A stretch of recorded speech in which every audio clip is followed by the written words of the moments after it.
what I have here is a CAN log from Model S Plaid from an anonymous person who gave this to me just yesterday. And he gave me another short one the day before. And I've been up late the last 2 nights, kind of going through the data and seeing what it tells us. And I've had a lot of requests over the years and promises to demonstrate how I'll go through and analyze a CAN log, and this is a perfect opportunity. So I thought I'd share it with everybody and record my screen and quickly get it up online so you could follow along and see what's in here. This is probably boring for most people out there, and exciting for a few of us that are into this kind of thing. So what I'm using here is CAN, which is a free open source CAN analysis tool that you can get from savvycan.com. And then this log is actually captured with my CAN server. He just received it on Friday and immediately put it in his Plaid and went out and recorded some logs for me.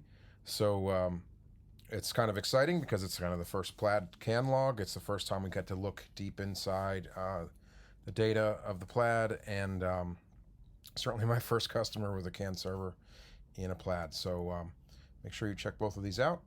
I'll get on with it here.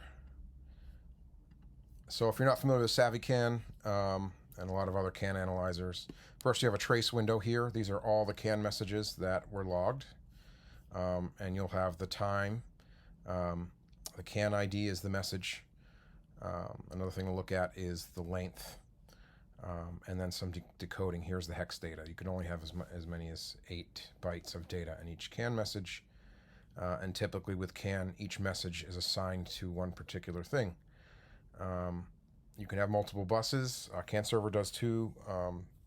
15 is CAN server diagnostic, so I'll turn that off right away. And down here you have all of the different messages it's received, and you can check off to see which ones are over here. So anyway, right off the bat, we've got tons of data here. This is a pretty giant log, actually. So what I've done is loaded in my existing CAN Model 3 DBC, and a number of other DBC files, database files, which will help us interpret the CAN data. And of course, we don't have one for Plaid. We don't. I haven't had recently updated DBC files. Tesla's always changing this, so we can't really trust this to be correct. But I've loaded in a few at the same time, and I'm going to click Interpret Frames, and you can see it's taking those same messages and running it through the DBC files that I have loaded in, and is possibly deciphering these. Now again, you can't put full trust in this because they're made for different cars. It's older data, and Tesla tends to change these. So what I really do is, I'll browse through, and if it looks right, what I really need to do is graph each data and see if it makes any sense. So the first message here is drive system status, and you have some state machine statuses here, like drive gear. So I can just add this to a graph window here, and SavvyCAN at least shows us the states and kind of decodes them. But we could see, well, this seems to be in drive and then in park. Actually, we can kind of zoom in here. Oh, drive and reverse, and park. So I'd say this looks reasonable, and this is from Model 3 CAN data, but it looks like this makes sense. The other thing in here is pedal position. I can add that to the same window. And, well, this is a little messy, but it doesn't, it's not doing anything well in park. And the spike that goes to 100%, oh, that's like he's flooring it. But then it's kind of all over the place. So you can zoom in here and look. And so that's the tough thing about these long CAN logs. When I take them myself, I try to do a very purposeful pattern of around the block and kind of a one, so it's a little bit easier to know what's going on. But this is fun to kind of look through something and say, what's happening here? 0 is whenever you take the foot off the pedal. So I'm going to say that this message is good and reliable, but there certainly will be some others that are not. And that's just the first message in the log out of a lot. So, as you can see, there's a lot of different messages in here, a lot of data, and some things we care about, some things we don't. First, let's look at, I got my notes over here on the side. So what we can do here is we can selectively pick which messages we want to look at instead of looking at this entire stream. I'm going to click None. And naturally, the first one we go to is 7FF. This is usually the configuration of the car. And I'm using my older Model 3 DVC here, but the difference is I've merged Model 3, Model Y, and Model S data into the same decoding for this, so that it has the best chance of showing things. Of course, it's a little bit older. So let's see what this says. I mean, first of all, it looks reasonable, the information. And what happens is it's the same CAN message, but you can also pack CAN messages with what's called a multiplexer. And then as this changes from 1, 2, 3, and onward, you can put different data in the same message. And so the database file describes how to decode that. So just starting from 1 here, the car's been delivered. It says it's rear-wheel drive. Well, it's more than rear-wheel drive. It's a Plaid, so that maybe not. So I'm not going to look at everything here, but see if we see anything interesting here.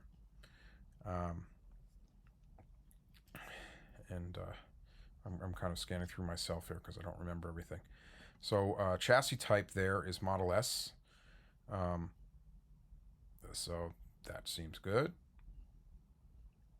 You've seen the seats. Also see pack energy 100 kilowatt hour pack. Now, of course, if they put in 120 and I didn't have the ID for this, it might still say 100, but I would expect them to have like a new enumeration for another different pack instead of using the existing 100 kilowatts. So that's probably pretty reasonable. And these are just the configuration bytes. These are set to say they're set at the factory. Tesla does have the ability to change some of these. This is how they disable people's supercharging. But yeah, if you go through here, I mean, sometimes you see interesting things. Where did I saw it? I saw that it was a black car in here somewhere. This is where it stores your paint. So anyway, there's some. It looks like we only have 1, 2, 3, and 4. There could possibly be more that I'm missing, and again, this isn't quite up to date. So that was the first thing to look at. One of the most common things I look at is 132 for the Model 3. That is the battery voltage and current. In fact, in my micro display, the number one thing I always have on my dashboard is the power coming out of the battery, and all that's looking at is this message and multiplying the power, the voltage and current to get power. So in the Model 3, this is usually the one I look at most, and here it is here. And just look at a few of these. Does this look reasonable? 417 volts and 3 amps. There's a problem. My DVC is out of date, so the raw current is wrong. But let's have a look at these. Now, usually a Tesla's between 250, 300, and 400 volts. 402 volts is the highest for a Model 3, but as we have heard in the rumors, they raise the battery voltage in the Model S, probably by adding a few more cell bricks in series, and that's how they're eking more power out of things, by just increasing the voltage without increasing the current. So looking at the voltage here, well, that goes in line with that time we saw he floored it, and the voltage crashes when they floor it and driving around. And then this is interesting, the voltage slowly ramps up. What do you think that is? Well, probably a charge. We'll look at the current as well. Add to the latest window. And the current is pretty even. It's not usually something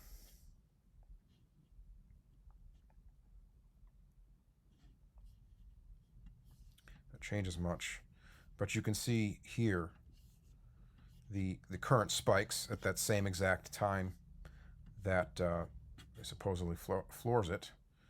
In fact, that current goes really high. We can kind of zoom in here and see that we're hitting about 1350 amps. So you can imagine that's a lot of power.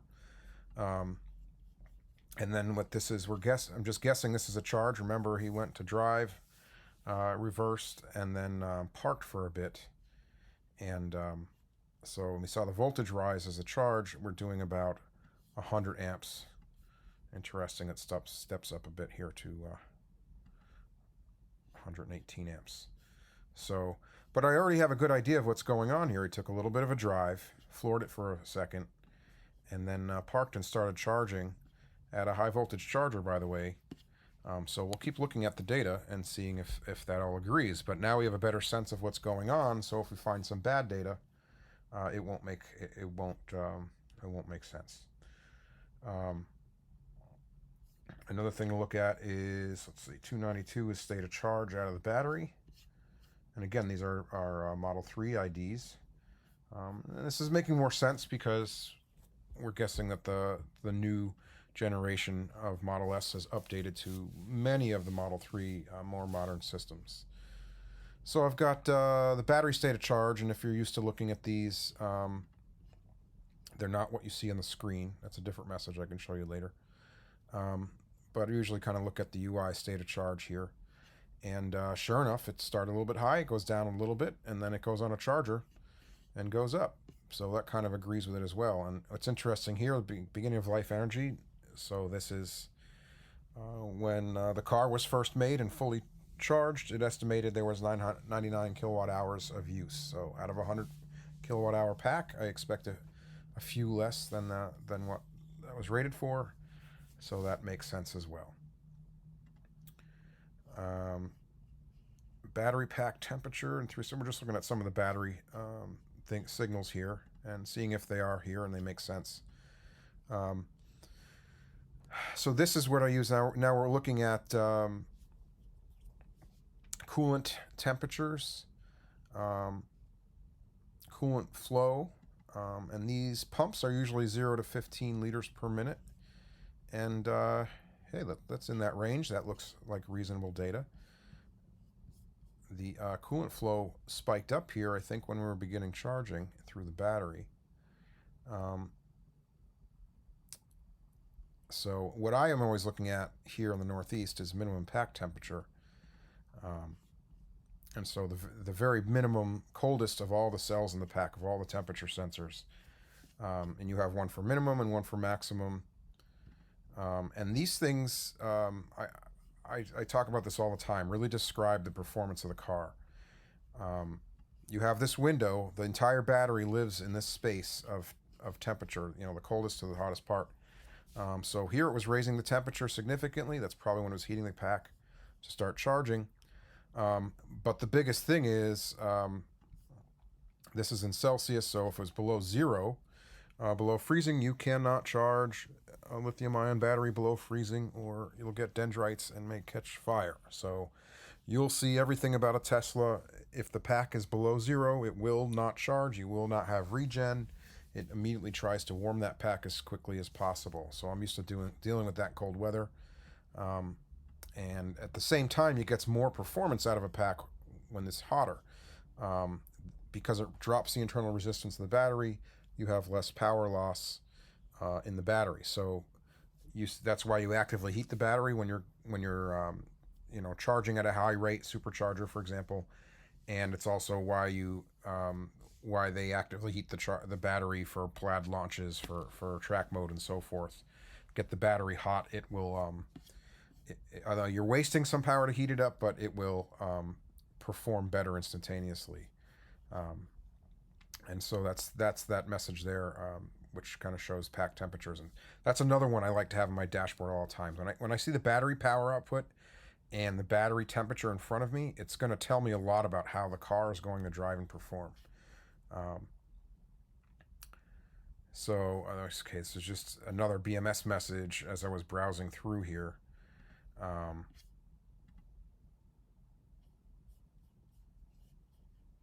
checked the wrong one. 382. You have to understand, I've been staring at this screen for 2 days straight for the most part. This is looking at battery energy, and normally I would expect the full pack energy. This is kind of like its estimated capacity. This is where people freak out about their battery losing range, and I keep trying to stress it's just an algorithm. But this says only 58 kilowatt hours. That sounds really low. But I look at the data, I don't expect this to move at all, and it's bouncing around here. So this should be something that's solid. It only changes, say, every few days when it does a calibration, and this is bouncing around. So I don't trust that piece of data, and of course, it doesn't make sense. Normally, this is the full pack, and then this is what's multiplied by your state of charge, and that's already doesn't make sense, and you can see it's all over the place. So here's an example of a message that, although it decodes, is wrong. Tesla's changed it. Tesla's moved it. We don't know. So, but let's keep going. I again going through some of the BMS messages because it seems like we have some fairly reliable messaging from the BMS that they haven't changed much. So let's see, 252.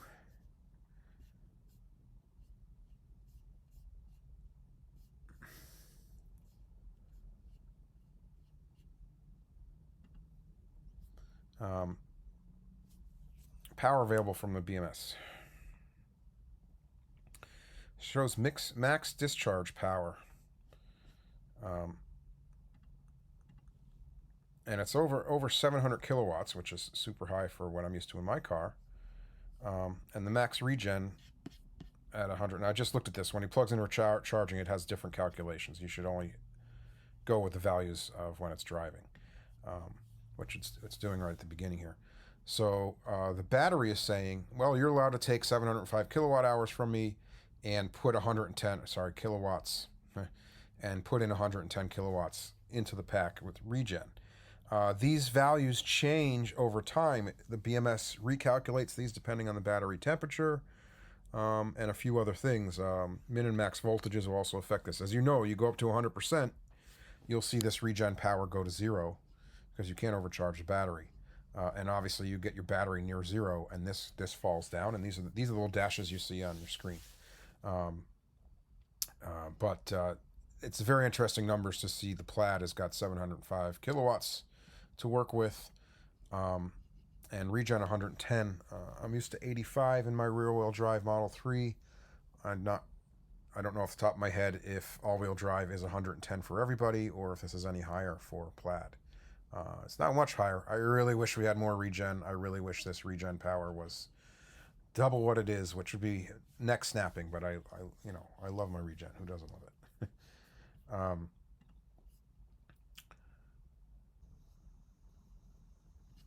Okay, sorry about that. SavvyCAN crashed on me, which does happen every once in a while. I'll remind you, this super powerful program is completely free. So I was looking at 2D2. As we go through some more of the BMS messaging, which seems to be fairly reliable, and in line with Model 3.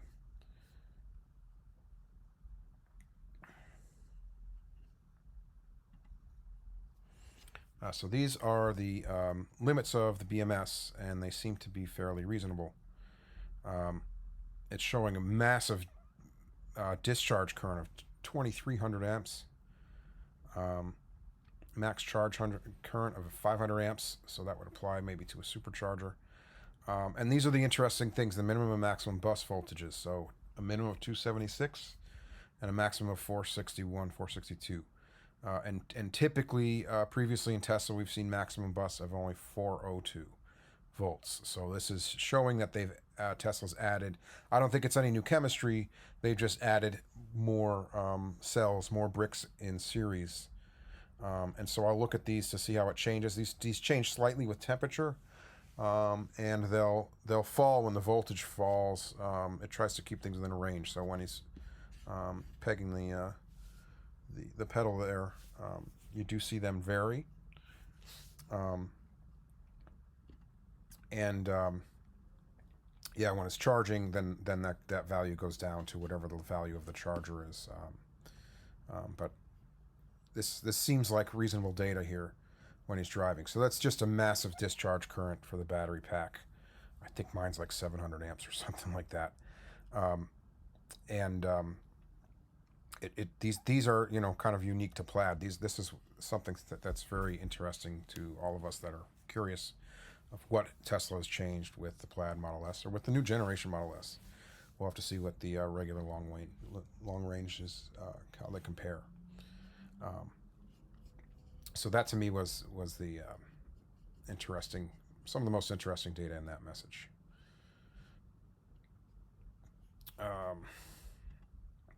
And then what was I looking at? Oh, just further charging. Interesting. This is more a look into the status of the BMS, and you'll see states drive.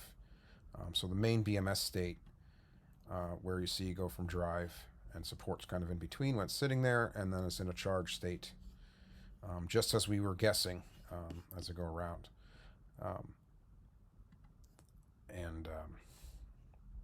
So you can kind of see this is more a look into the software state machine of the battery.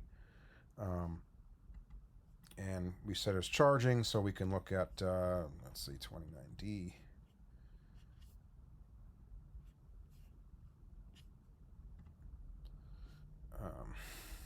Oops, I forgot to turn off the other one. And charge status. So, of course, he's driving, so there is no charge. So this is coming from the charge port ECU, actually EVSC. So this is actually coming from the charger reported through the car. And so if we add that to a window here, we see the charger voltage is not connected, and then it goes up to the battery voltage to match the battery voltage when it's charging. And we can put the current in the same window there. And I wish this scaled every time you added something. You could just go to rescale to data. And so here we're charging at 425 volts and 123 amps. So it's come out to pretty much exactly 50 kilowatts. So he's hooked up to a 50 kilowatt high voltage charger. And actually, I think he's using a CTEC adapter with a CCS charger. So again, it's just some of the stuff you can see in this data, and again, this is a log that was kind of unknown just a few minutes ago. What's left on my list here? So state of charge. Oh yeah, I was going to add that to those 33A. So we looked at the battery state of charge. Everyone's used to looking at that and scan my tests and so forth. And they say, oh, this doesn't match what the screen shows in front of me because Tesla has another round of algorithms it applies to it.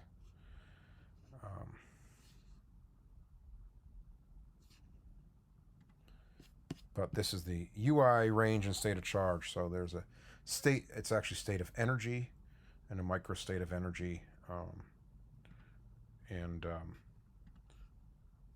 This usually has decimal point on Model 3. It doesn't seem to make a difference here.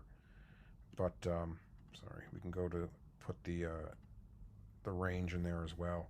And so we can see the battery charging, and we can see the range go up as well. So here the range is at 175 miles, goes up to 202, goes up to 215. I'm looking at the value here as it charges. And then everyone's asking about the new lithium 12-volt battery, or maybe not everyone is, but I am, because I'm very curious how they handle this in cold temperatures. And I was hoping to find a little bit more in this log, and maybe we'll figure out more over time.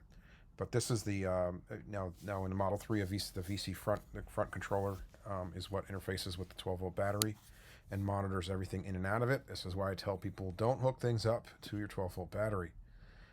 It monitors the voltage and current and temperature of everything in and out of just your regular lead acid battery. What I see here is, target voltage 11 volts, but again, remember this may not be accurate. But if I put the actual voltage in here, it's way up here at 15, 0.4, 15.5 volts. It looks like a load was put on it, or it stopped charging for something here, whether it's peripheral coming in. You could have hit the steering wheel hard, or maybe it really gives all power to when you stomp on the pedal, for example. It may cut back the DC to DC power output, and so the battery may reflect it on the 12 volt side.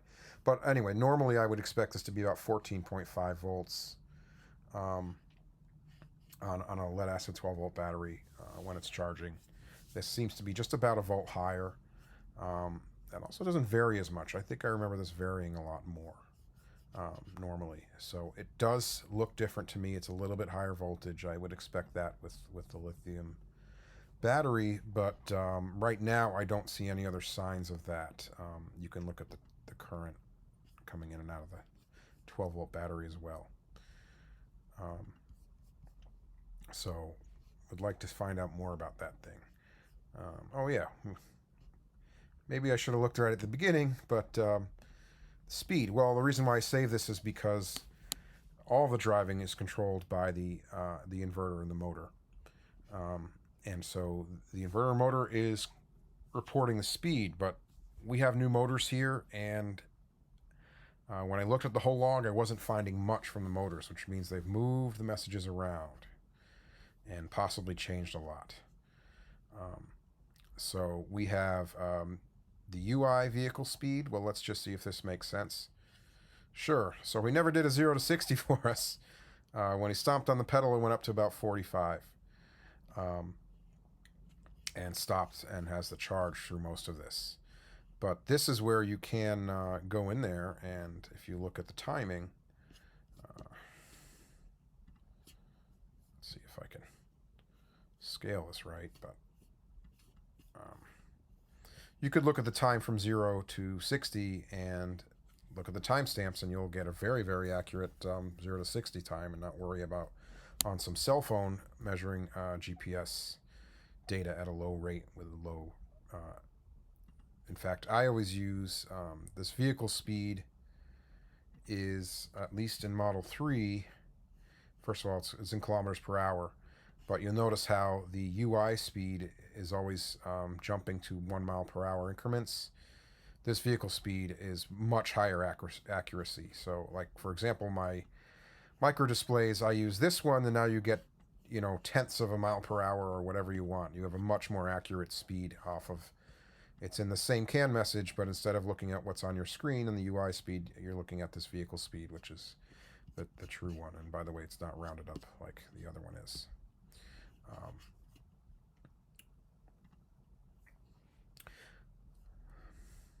In fact, I'll leave that on, or we'll go over to 118 here, where again from the drive inverter.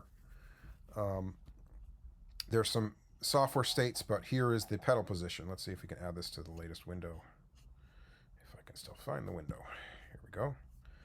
So here is the accelerator position, the pedal position. And what do we see is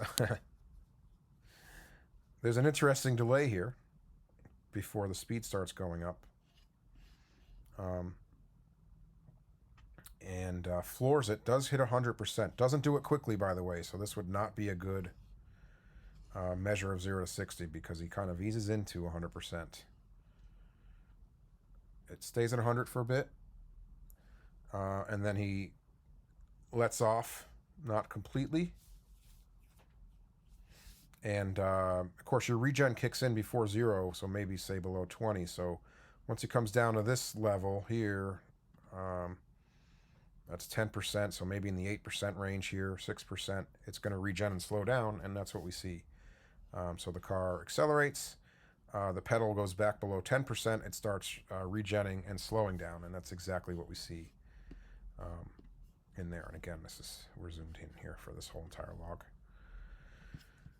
So that's that. So let's go a little bit into the motor here. When I opened this up, I really didn't see much for motors. I saw a lot of front motors, or at least that's what it was labeled for Model 3. Let's see.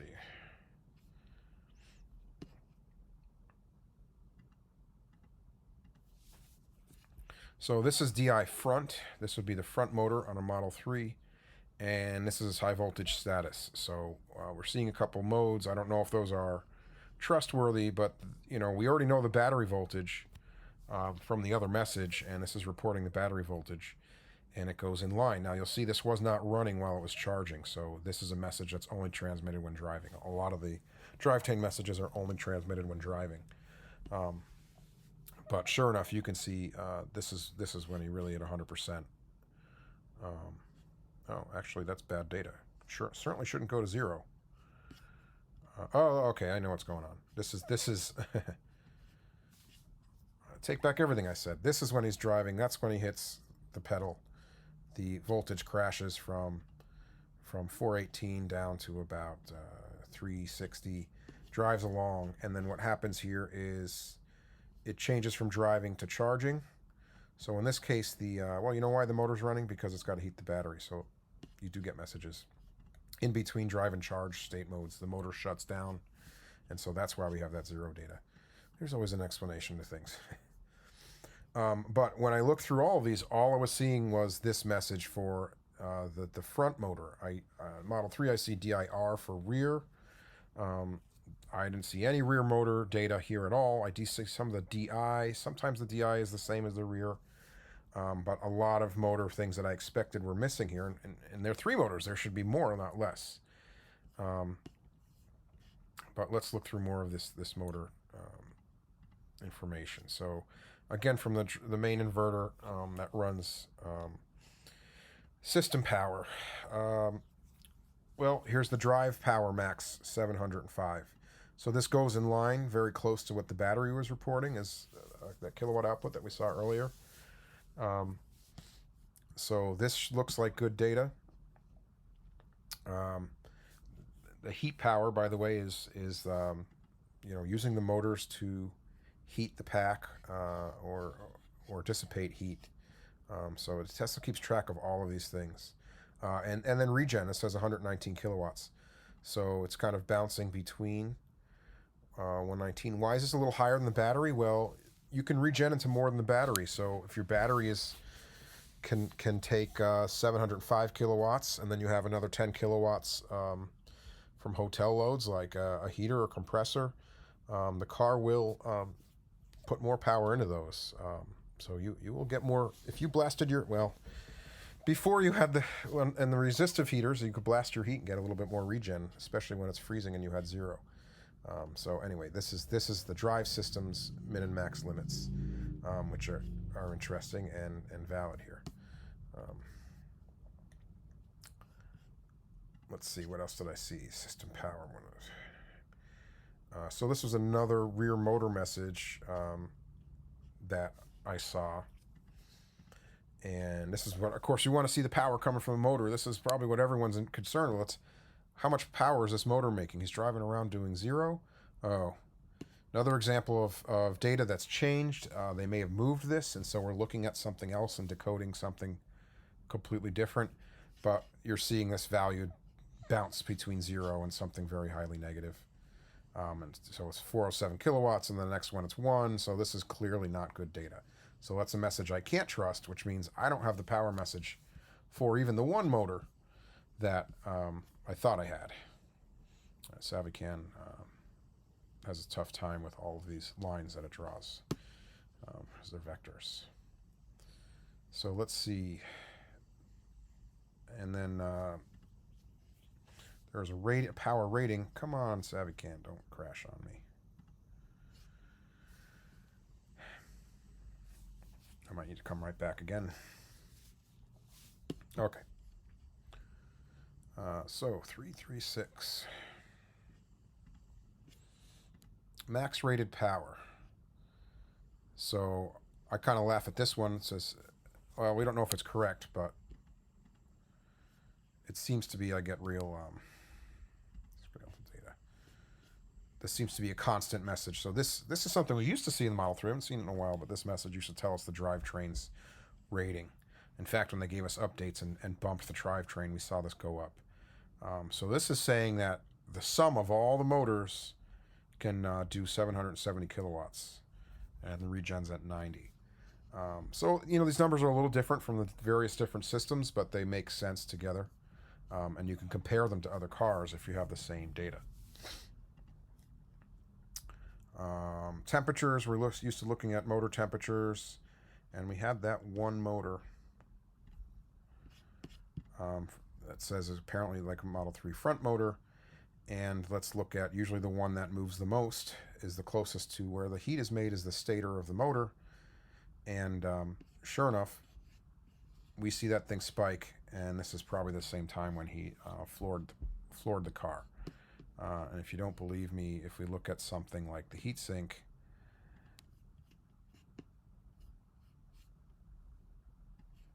you can see the heatsink does not vary nearly as much as the stator. And of course, the stator is a big piece of metal as well, but that's where the heat's generated, it's where the coils are.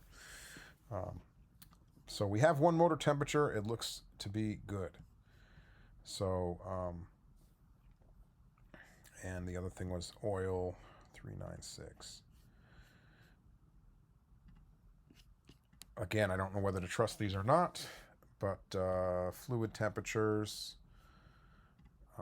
have a sensible 42 degrees C. Then they hit this maximum value that you should ignore. And so I think this is a driving, and then he parks, and then the car decides to heat the pack a bit for charging, and so that's why these motors turn off and then turn back on again.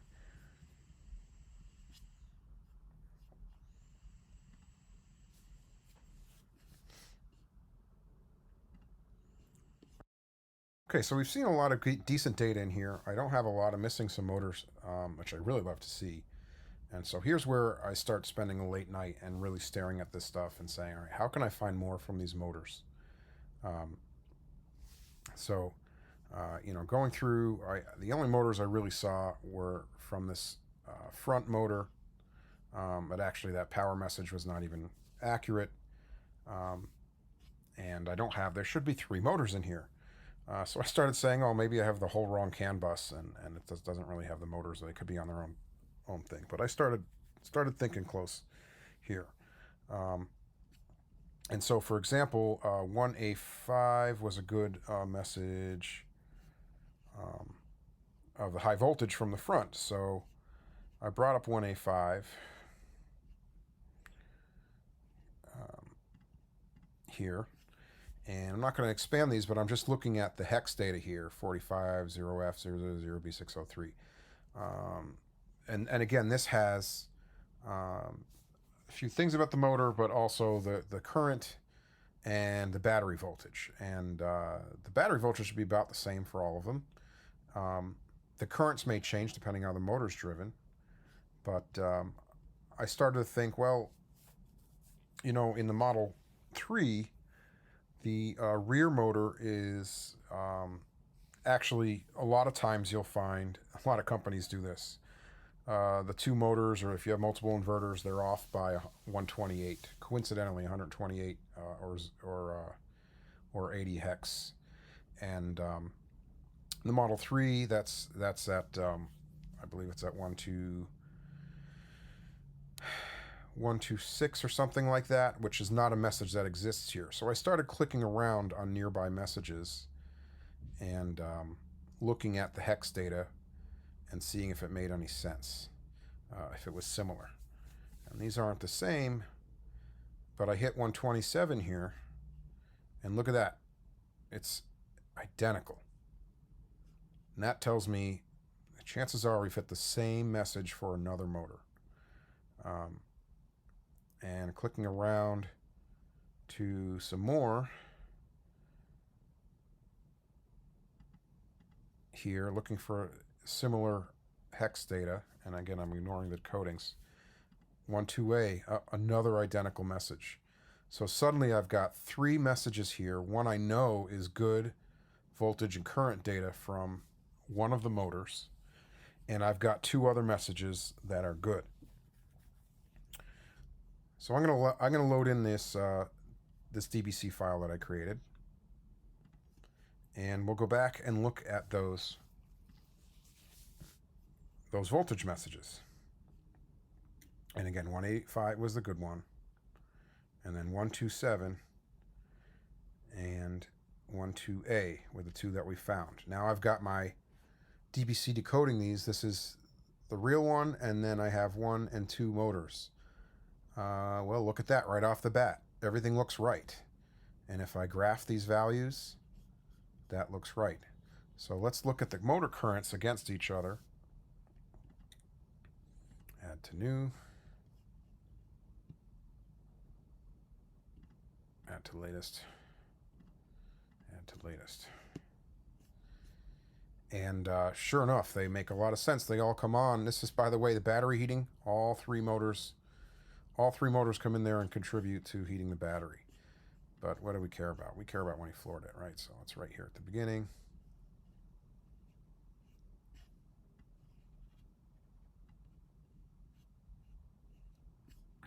Bear with me with these axes scaling. Wish we had a button to like immediately scale X and Y separately. So what we see here, well, this was the one that we saw that was in the Model 3 front, and the other two, well, what does this tell me? This is actually, that probably is the front motor. It has some delay. Remember we saw that delay from the accelerator pedal? The other motors kick in much earlier, and they're stronger. So, and they're the same. And so I'd love for him to record going around a corner here where we might see some torque vectoring, but in a straight line, the two rear motors are showing the same amount of power. They kick in instantly. Only when we get up to a little bit of speed does it pull in the front motor, and the front motor never pushes quite as much power. Of course, all the weight is in the back. You've got more traction in the back. And so this is, you can call it torque vectoring. It's just front to rear at the moment. But this is great data. So here we are looking at just motor current from this high voltage message, and it seems like we have real data here. In fact, what happens when they lift off of the pedal? The back motors do nothing. The front motor's doing all the regen. And that makes sense. You know, the car dives forward. Tesla tends to use the front motors for regen. And sure enough, we can see that crystal clear right here. So there's your, again, it's not a full launch. We know we hesitated a bit. Hopefully I'll get another one of those soon and provide some graphs. But this is just awesome to see. 3 motors, 1 front, 2 rear, and you can see you know, it makes sense what's going on here. I should, and again, what's great about SavvyCAN is I can kind of doctor these up and then save this image to a file. And Plaid launch PNG. That might make a good thumbnail. So awesome. And then the next part is, I'll save some time here, but those power messages that the power that we saw for the rear was wrong.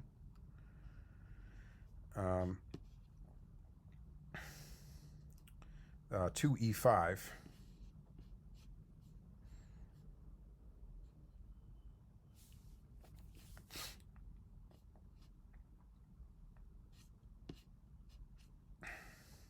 I've been doing this for way too long and I'm still slow at it. So this was the bad power message with the bad data. So I'd love to find all 3 motors, but where do I even begin? Well, like I said before, I had the data from, all right, I know the message for a Model 3, and it looks like if I walk up or down a few IDs, I might find it. So sure enough, first of all, if this was used by something else, let's try the next one. And so I plugged that into the DBC that I just loaded in, and let's just see what we see there. Oh, good data. So boom, I found that front motor. They just moved it up by one message. And then subtract 128 from there. Let's see if I can find the others. And again, I've already done this. I've already put it in the DBC file. So 269, and it was up a bit more, 27C. And so 1, 2, 3, motor power, add to new, add to latest, add to latest. And we've got all 3 motors here. Zoom into that launch again. Give you a nice big window.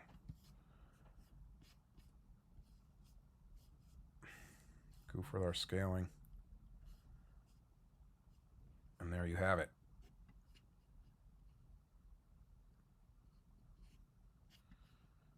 There's your launch, your 2 rear motors, your 1 front motor, and then regen all going through the front. It's just awesome to see this stuff. So I'm going to look at this a bit more, and maybe I'll work on an initial DBC file for Plaid folks, especially if anyone's starting to already look at their data. The great news is Plaid uses the existing Model S and X diagnostic connector with the CAN buses, although they may be in a different order.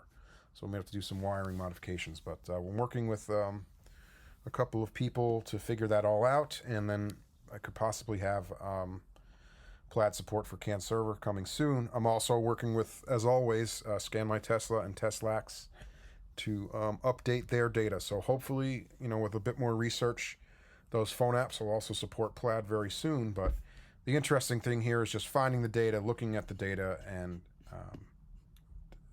just seeing what it tells us. Does it make sense? All right. Thanks again.